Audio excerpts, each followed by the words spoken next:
And the greatest miracle that Allah subhanahu wa ta'ala has given any messenger is what? As Muslims believe the greatest miracle is the Quran. Two quick stories. The first one is of a man, Tufail bin Amr al-Dawsi. He was a man, he was the leader of his tribe, one of the greatest poets of Arabia. This is before he became Muslim. In the early days of Islam, very few followers. He was coming to the Kaaba, to Mecca, to pay his tributes. So the people of Quraysh, they said what? They said, if he comes and he hears the words of the Quran, he might become Muslim. If the leader of a tribe becomes Muslim, what happens after that? The whole tribe follows. So we better stop this. So what they did, they went out and met him outside of Mecca. They intercepted him. They said to him, look, there is a man amongst us. He's causing division between father and son, between husband and wife, between brother and brother. He's casting spells. He casts demons on people. We are advising you, don't enter the city. So he thought about it. He said, you know what? I've already come all this way. I'm going to at least just pay my tributes to the Kaaba and then leave. They said to him, okay. But if you hear his words and you recognize him straight away, if you hear them, take these two corks and plug your ears and run. So he goes, and as he's doing tawaf around the Kaaba, who's there praying? The Prophet ﷺ. And he's reciting the Quran. As soon as he hears those sweet words, he recognizes this is the man they're warning him about.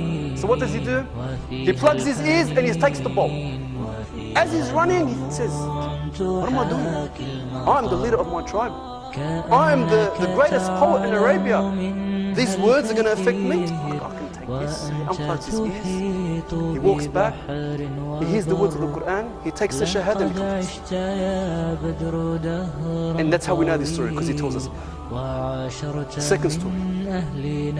Three of the greatest enemies of Islam in the early days. Akhnas bin Shuraik, Abu Sufyan and Abu Jahl. They would sneak in the middle of the night and put their ears on the doors of the Prophet ﷺ just to hear the words of the Quran.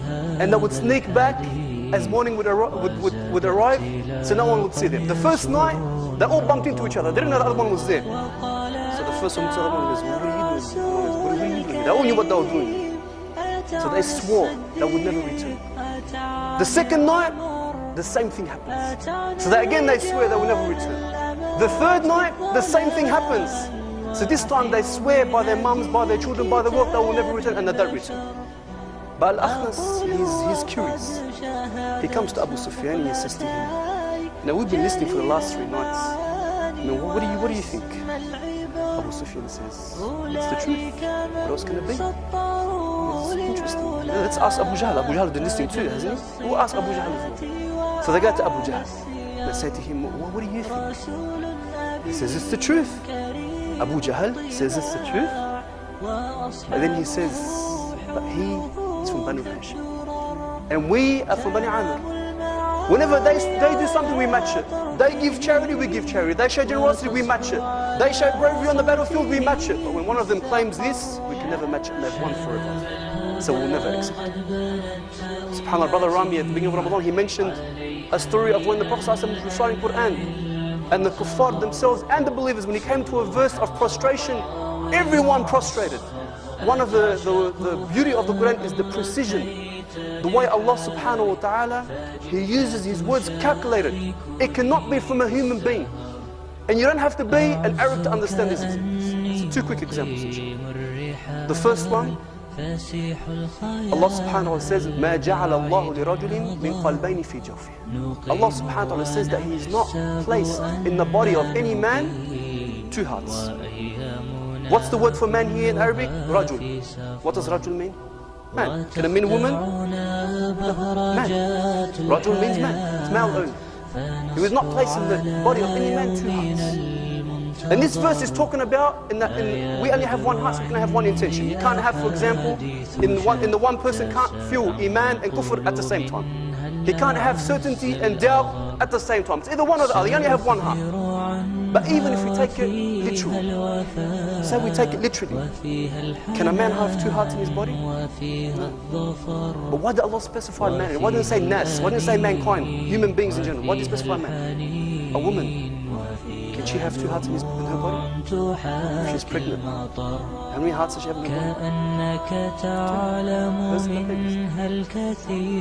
Look at the precision. Allah subhanahu wa ta'ala calculated the words. Another quick example. Allah subhanahu wa ta'ala tells us a story about Shu'aib.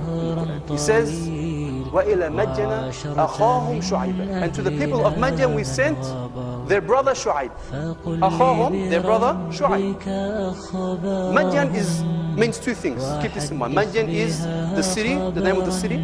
Also the name of the people. The people are from Madyan and then there's the Madyan people.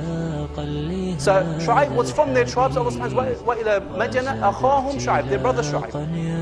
Now in another surah, Surah Al-Shu'ara, Allah subhanahu wa ta'ala mentions many different prophets. And He says, وَإِذْ قَالَ لَهُمْ أَخُوهُمْ نُوحٌ. When their brother Nuh said to their people. Lut, وَإِذْ قَالَ لَهُمْ أَخُوهُمْ لُوطٌ. When their brother Lut said to them. وَإِذْ قَالَ لَهُمْ أَخُوهُمْ هُودٌ. When their brother Hud said to them. وَإِذْ قَالَ لَهُمْ أَخُوهُمْ صَالِحٌ. When their brother Salih said to them, brother. When it comes to Shu'aib, what does it say? وَإِذْ قَالَ لَهُمْ شُعَيْبٌ. What happened to Akhum? It's removed. It's omitted. Why? Even though in other parts of the Quran, Allah subhanahu wa ta'ala says, وَإِلَى مَدْيَنَ أَخَاهُمْ شُعَيْبًا. He mentioned their brother. Why in this surah did Allah subhanahu wa ta'ala take away the word Shu'aib? Or take away the word their brother? The people of Madyan had another name. Anyone know the other name? Ashabul Aykah. The people of the Aykah. The Aykah was a tree that they used to worship. In this surah, Surah Al-Shu'ara, Allah refers to them as what? People of Madyan or Ashab al-Aykah? Ashab al-Aykah. This was their religion. They used to worship this tree. When it comes to being part of their tribe, is Shu'aib their brother? Yes. When it comes to their religion, is he their brother? Allah subhanahu wa ta'ala removed this. The precision in the Quran. That's why Allah subhanahu wa ta'ala says, had this book been from other than Allah, you would find many errors in it. And wallahi, we can stand here and give examples after examples after examples. There is nothing as perfect as the Quran. This is the greatest miracle. Every other miracle was for one generation, except the Quran. When an atheist comes to a Muslim, he says to him, when the atheist comes to a Christian, he says to him, do you really believe Jesus raised a man from the dead? And the Christian says yes. Because why? Did you see it? Is it someone reported? Is it on YouTube? Where is it? Because no, I believe it. It's in my heart. That's what he can say. When he comes to the Muslim, and he says to him, do you really believe an angel came and spoke to you? Yes, prove it. Let's come to the Quran and I'll show you. Let's study the Quran and I'll show you how. See this part? Let me show you how. This is what we're missing. This is what we need to know. Let me show you how. Let me show you how every verse in the Quran is. This is what we need to know. لن تغيبي يا منارا بلغ الكون مدى لن تغيبي يا منارا